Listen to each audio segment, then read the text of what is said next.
U.S. nuclear weapons testing can forever scar a nation. Just ask the Marshall Islands President Donald Trump's call for the United States to resume testing of nuclear weapons last week has experts scratching their heads. What did he really mean? Exploding a warhead or testing delivery systems? Does he understand how nuclear weapons work? How will U.S. nuclear adversaries react? And some experts caution that the testing of nuclear warheads, creating actual nuclear explosions, hurts humans and can have lasting consequences for generations. Few people know the harm nuclear testing can do better than inhabitants of the Marshall Islands, a country of 1,200 islands and atolls in the Pacific, which was a US-administered trust territory of the United Nations from 1947 to 1986. As it developed its nuclear arsenal post-World War II, the U.S. exploded 67 nuclear bombs there between 1946 and 1958.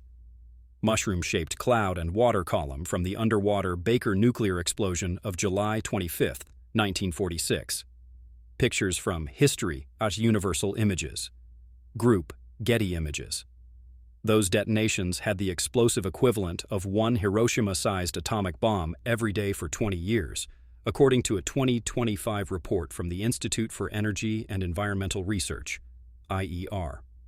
The radiation effects have been ruinous, according to U.S. government reports cited by the Atomic Heritage Foundation, which said the testing was responsible for 55% of cancers on some of the island's northern atolls, and the effect has been more widespread than in the islands.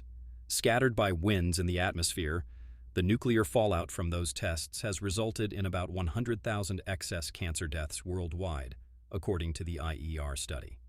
Fallout hotspots were detected as far away as Sri Lanka and Mexico.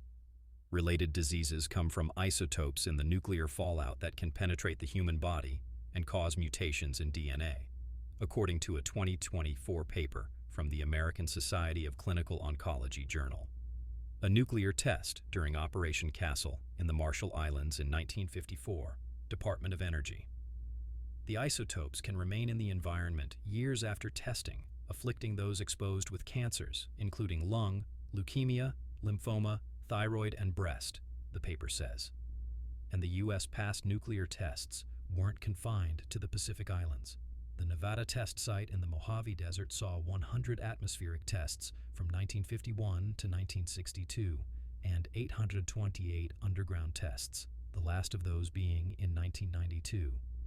Though underground testing is considered safer, 32 of those tests in Nevada resulted in fallout escaping into the atmosphere, according to a 1993 UN report.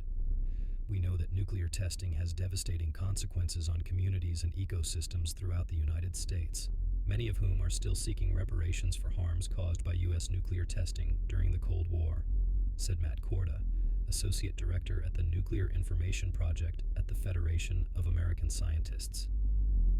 Resuming testing would almost certainly inflict new harms on those groups, Korda told CNN. Tragic nuclear legacy. In the Marshall Islands, the wounds of nuclear testing are still raw. This isn't fiction, nor the distant past. It's a chapter of history still alive through the environment, the health of communities, and the data we're collecting today, Greenpeace activist Sean Burney wrote after visiting the islands earlier this year. The environmental group staged a voyage to the Marshall Islands from March to April this year to document their state and to take scientific samples that will go into a coming report on the islands. On tiny Runit Island, part of Enewetak Atoll, sits the Dome, a structure 377 feet, 115 meters in diameter, made of concrete about half a meter thick. Underneath it lies 85,000 cubic meters of radioactive waste gathered in a 1970s effort to clean up the islands, according to Greenpeace. A crater covered by concrete to keep decontaminated soil and another crater both created by nuclear testings are seen